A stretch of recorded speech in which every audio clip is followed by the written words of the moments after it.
இந்த வீடியோவில் உங்களுடைய ஏடிசிபி அக்கௌண்ட்டை வந்து எப்படி க்ளோஸ் பண்ணுறதுன்னு பார்க்கலாம். உங்கள் ஆப் மூலியமாகவே நீங்கள் பண்ணிக்கலாம். உங்கள் மொபைலில் ப்ளே ஸ்டோரில் இந்த ஏடிசிபின்ற ஆப்பை வந்து நீங்கள் இன்ஸ்டால் பண்ணியிருப்பீங்க. அந்த ஆப்பை இன்ஸ்டால் பண்ணிக்கோங்க. லாகின் பண்ணிவிட்டு உங்கள் அக்கௌண்ட்டில் வந்து மினிமம் 0 தான் இருக்கணும். மைனஸில் இருந்துச்சுன்னா உங்களோட அக்கௌண்ட் வந்து க்ளோஸ் பண்ண முடியாது.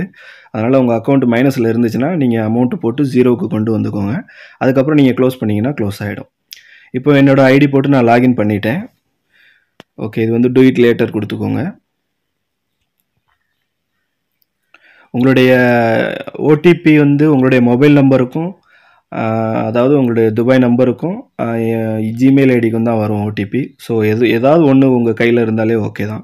அது இருந்தாலே உங்களுடைய அக்கௌண்ட் வந்து க்ளோஸ் பண்ணிக்கலாம். இப்போ பாருங்கள், நான் 0 பேலன்ஸில் கொண்டு வந்துட்டேன். எனக்கு -77 இருந்துச்சு. நான் அமௌண்ட்டு போட்டு 0 கொண்டு வந்துட்டு அதுக்கப்புறம் க்ளோஸ் பண்ண போகிறேன்.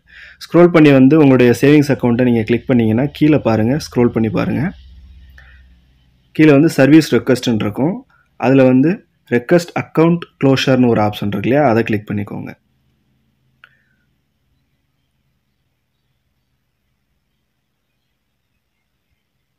ஓகே, இதில் என்ன ரீசன்னு கேட்பாங்க. ஓகே, உங்கள் அக்கௌண்ட்டோட டைப் வந்து செலக்ட் பண்ணிக்கோங்க. கரண்ட் சேவிங் அக்கௌண்ட்டுன்னு ஃபஸ்ட்டில் செலக்ட் பண்ணிக்கணும். அதை எடுத்து அக்கௌண்ட் க்ளோஸர்ன்றதை செகண்ட் ஆப்ஷனை கொடுத்துக்கோங்க. தேர்ட் ஆப்ஷன் ஏதாவது ஒரு ரீசன் எதனால் க்ளோஸ் பண்ணுறீங்க அப்படின்னு. இப்போ நான் துபாயிலேருந்து வீட்டுக்கு வந்துட்டேன், அதனால் லீவிங் த யூஏஇன்னு கொடுத்துருக்கேன். கொடுத்துட்டு அக்ரி டேர்ம்ஸ் அண்ட் கண்டிஷன் கொடுத்து சப்மிட்டுன்னு கொடுத்துக்கோங்க. ஓகே, இதில் ரிவ்யூ கேட்கும். பார்த்துட்டு எல்லாமே க்ளோஸ் பண்ணுறதுக்கு கன்ஃபார்ம் கொடுத்தீங்கன்னா உங்களுக்கு வந்து அக்கௌண்ட்டு க்ளோஸ் ஆயிரும். இப்போ நமக்கு 0 பேலன்ஸில் இருக்கிறதுனால உங்களுக்கு க்ளோஸ் ஆக போகுது. நான் ஒரு ஸ்க்ரீன்ஷாட் எடுத்து வச்சுக்கிட்டேன் இதை.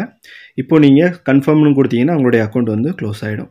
இப்போ பாருங்கள், உங்களுக்கு எஸ்எம்எஸ் வழியாக ஓடிபி வரும். அப்படி இல்லைனா ஜிமெயில் வழியாக ஓடிபி வரும். சப்போஸ் உங்கள் மொபைல் நம்பர் கையில் இல்லை அப்படின்னா ஜிமெயிலை கொடுத்து செலக்ட் பண்ணிக்கோங்க. உங்களுடைய இமெயில் ஐடிக்கு ஓடிபி வரும். அந்த ஓடிபியை பார்த்து நீங்கள் கொடுத்தீங்கன்னா உங்களுக்கு அக்கௌண்ட் க்ளோஸ் ஆகிடும். இப்போ என் மொபைல் நம்பர் கிடையாதுன்னா துபாயிலேருந்து வீட்டுக்கு வந்துட்டதுனால ஸோ வந்து என்னோடய ஜிமெயில் ஐடியிலேருந்து என்னோடய ஓடிபி நான் எடுத்துக்கிறேன்.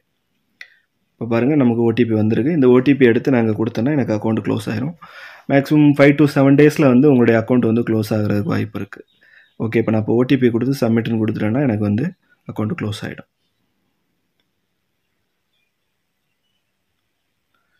ஓகே, பாருங்கள், இப்போ நமக்கு சர்வீஸ் ரெக்வஸ்ட் டீட்டெயில்னு போட்டு நமக்கு கொடுத்துட்டாங்க. 5 to 7 டேஸில் உங்களுக்கு அக்கௌண்ட் வந்து க்ளோஸ் ஆகிரும் அப்படின்ற மாதிரி சொல்லியிருக்காங்க. உடனே நமக்கு மெசேஜும் வந்திருக்கு. ஓகே, இந்த மாதிரி உங்களுடைய அக்கௌண்ட்டை வந்து நீங்கள் மெயின்டைன் பண்ண முடியலைன்னா ஆப் மூலியமாக ஈஸியாக நீங்கள் உங்களுடைய ஏடிசிபி அக்கௌண்ட்டை வந்து க்ளோஸ் பண்ணிக்கோங்க.